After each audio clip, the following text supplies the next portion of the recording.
ఇది తినడానికి నడుస్తున్నట్లేదురా, తిన్నది అరగడానికి నడుస్తున్నట్టు.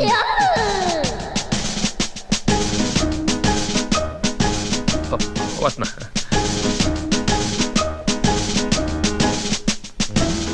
లిఫ్టా?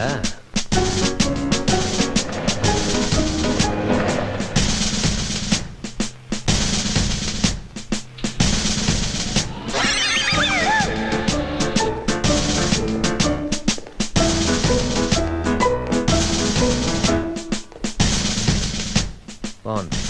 మళ్ళీసరాలమ్మా కమ్. ఇక నా వల్ల కాదు. అమ్మో, అయ్యో, ఇంకెక్కడరా బాబు? ఇదే డైనింగ్ హాల్. తిరుపతిలో వెంకటేశ్వర స్వామి చూసినప్పుడు కూడా ఇంత ఆనందం కలగలేదురా.